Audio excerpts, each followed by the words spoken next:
శ్యామ్.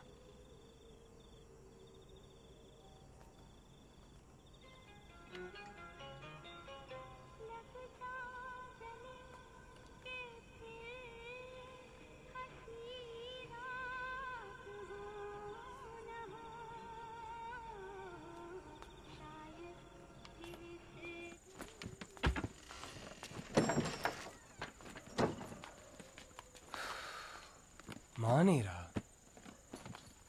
అయిపోయింది మానేసా. జాగ్రత్త రా, వెళ్ళంగానే ఉత్తరం రాయి.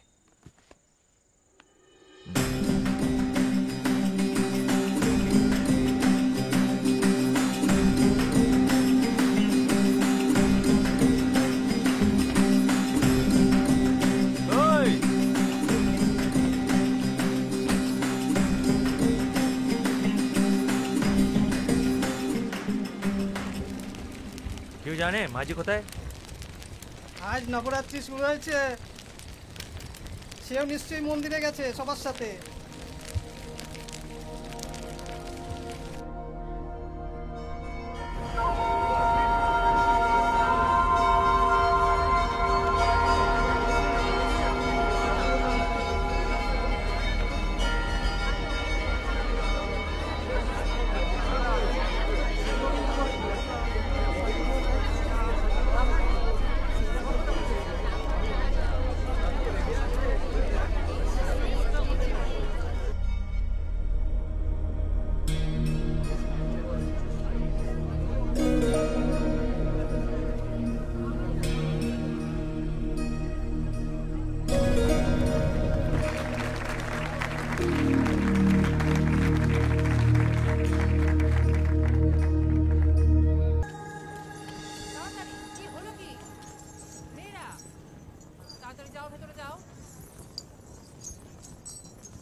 నీ నాట్యం చాలా బాగుంది, నీతో కొంచెం మాట్లాడాలి. నాతో కాసేపు అలా బయటకు వస్తావా? నీ పేరేంటి?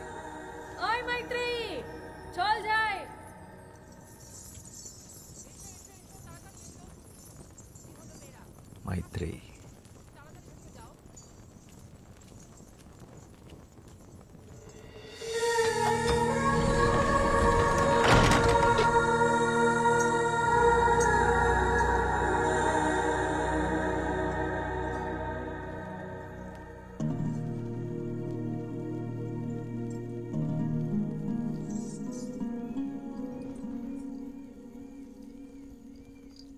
ఏంటి ఇంకా పడుకోలేదా?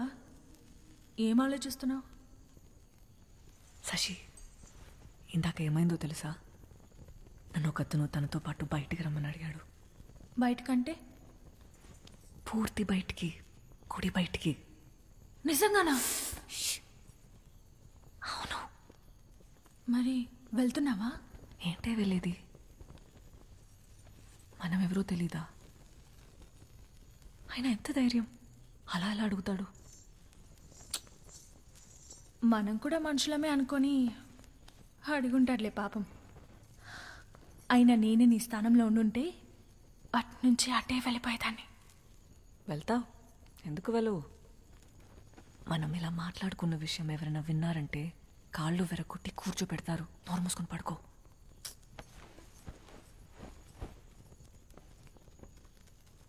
ఆయన అలా అలా వెళ్తాం, ఎవరు ఏంటో తెలియకుండా.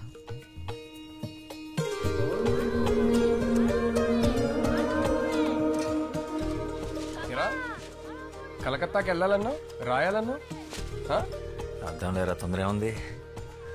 దేవి నవరాత్రులు అవని. నీకెప్పటి నుంచి దేవి మీద ఇంత భక్తి? భక్తి కాదురా,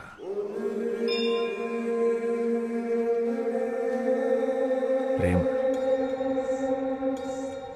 అలా వినోదిని అనే దేవదాసి తన 100 ఏళ్ల జీవితాన్ని గుడిలో సౌభాగ్యంగా గడిపి చివరికి స్వర్గాన్ని చేరుకుంది. అయితే మీ వినోదిని తన జీవితంలో గుడి దాటి బయటికి ఎప్పుడు వెళ్ళలేదా? లేదు. ఎందుకు? ఒక దేవదాసి దేవుడి సన్నిధి దాటి బయటికి రాకూడదు, అది శాస్త్రం. ప్రపంచం అంతా దేవుడి సన్నిధే కదా. బయటకు వస్తే తప్పేంటి? పాపం వినోద్ని మీ దేవుడు సృష్టించిన ఈ అందమైన ప్రపంచాన్ని చూడకుండానే వెళ్ళిపోయింది. 100 ఏళ్ళు దాసిలా కట్టుబాట్లతో బ్రతకడం కన్నా ఒక్కరోజు స్వేచ్ఛగా మనిషిలా బతుకుంటే బాగుండు.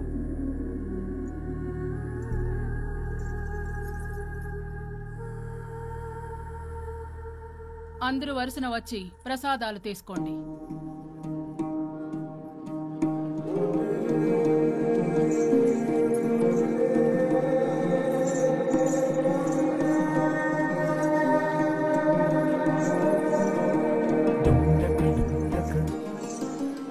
రాత్రి 10 గంటలకి దక్షిణ ద్వారం. నీకోసం ఎదురు చూస్తుంటాను.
వెళ్ళిపోయి ఉంటావు అనుకున్నాను. నువ్వు వస్తావని నాకు తెలుసు. నేనేం బయటికి రావాలని రాలేదు. నువ్వు నిజంగా వచ్చావో లేదో చూద్దామని వచ్చాను. సరే.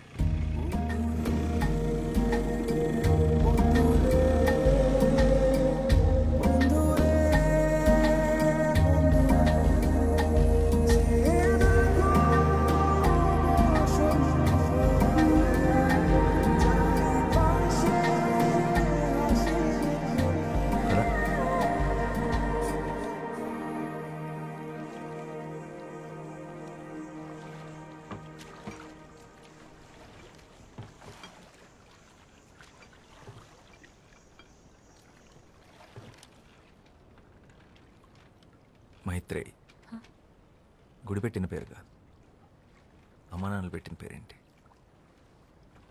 వాళ్ళు ఎప్పుడైనా కలిస్తే అడిగి చెప్తానులే.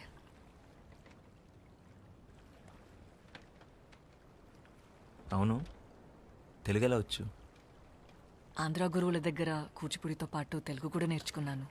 తెలుగే కాదు, భరతనాట్యంతో పాటు తమిళ్, మోహినియాటంతో పాటు మలయాళం, ఒడియా, అసామీస్, సంస్కృతం కూడా వచ్చు. పడవ నడపడం వచ్చా? రాదు. నేను నేర్పుతాను, పట్టుకో.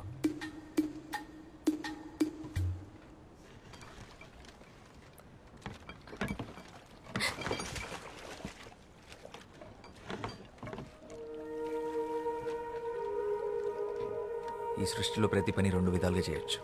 1 భయంతో, 2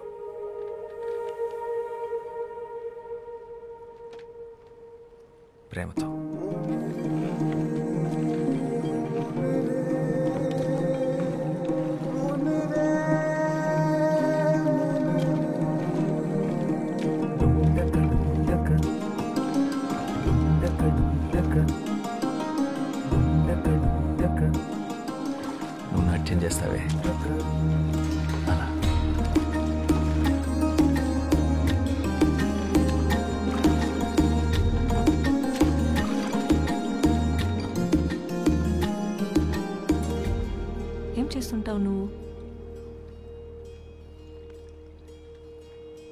రైటర్, రచయితను. ఏం రాస్తావు? ప్రపంచానికి చెప్పాల్సింది. మరి ఆ ప్రపంచానికి నా గురించి చెప్పాల్సి వస్తే?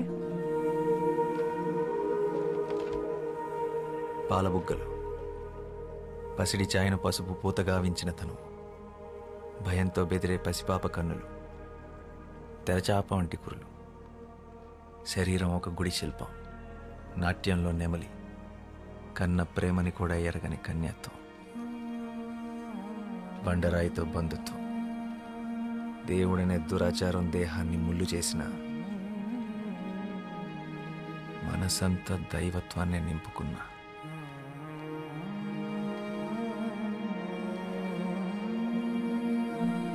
అమ్మో, తెల్లవారేలా ఉంది.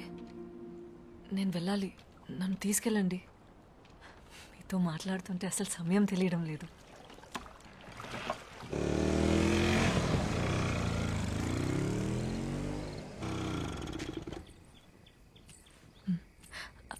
అవును, నీ పేరేంటి? శ్యామ్ సింగరాయ్.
నాతో వచ్చేసే రోజు రోజు వస్తూనే ఉన్నాగా.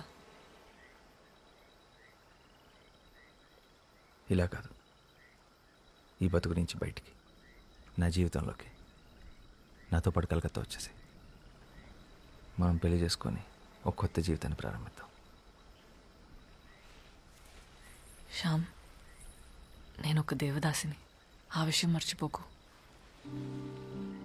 ఏ ఆడది ఎవడికి దాసి కాదు. దాస్యాన్ని కోరుకునేవాడు దేవుడే కాదు. దేవుడి ముసుగులో జరుగుతున్న బానిసత్వం ఇది. అదంతా వదిలే. అసలు నువ్వు సంతోషంగా ఉన్నావా? ఇలా బతకడం నీకు ఇష్టమేనా? ఈ నవరాత్రులు తప్పితే నా జీవితంలో చెప్పుకోవడానికి వేరే పండగంటూ లేదు. ఎవరు కోరుకుంటారు ఇలా బ్రతకాలని? ఆగమాలను అనుసరించి కర్మాన్ని సరిపట్టుకోవడం తప్ప. ఆత్మాభిమానం కన్నా ఏ ఆగమం గొప్పది కాదు.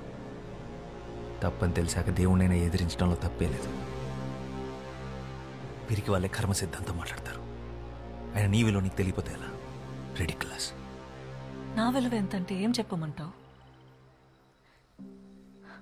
ఒక్క బస్త బియ్యం కోసం కన్న తల్లిదండ్రులే గుడిగాటికి కట్టేసిన ప్రాణం నాది. ఆ గుడిలో ఒక శిల్పం వెల కూడా నేను చేయను. కన్నవాళ్ళు కొన్నవాళ్ళు నిర్ణయించేది కాదు నీ విలువ. నువ్వెంత అనుకుంటే అంత. నిన్ను నువ్వు నమ్మినంత. నేను బయటకు వచ్చి బ్రతకగలనా? గుడి దాటి బయటకు వస్తే ఈ సమాజం నన్ను ఒప్పుకుంటుందా? చెప్పు. ఎంఎస్ సుబ్బలక్ష్మి పేరు విన్నావా? ఒకప్పుడు దేవదాసి, ఇప్పుడు పద్మభూషణ్ అవార్డు గ్రహీత. భరతనాట్యంలో భారతదేశంలోనే అతి గొప్ప డాన్సర్ బాల సరస్వతి. దేవదాసి కుటుంబానికి చెందినదే. ఎముకలతో నిండిన ఈ దేహాన్ని నదిలా కదిలించగల నాట్యకళ నీలో ఉంది. నీకు నేనున్నాను, ఉంటాను. నీకు నచ్చినట్టు నువ్వు బతుకు. ఎవరికి భయపడాల్సిన అవసరం నీకు లేదు. రేపు విజయదశమి. నీకోసం ఎదురు చూస్తుంటాను. ఈ నది దాటితే మన కోసం మరో ప్రపంచం ఎదురు చూస్తుంటుంది.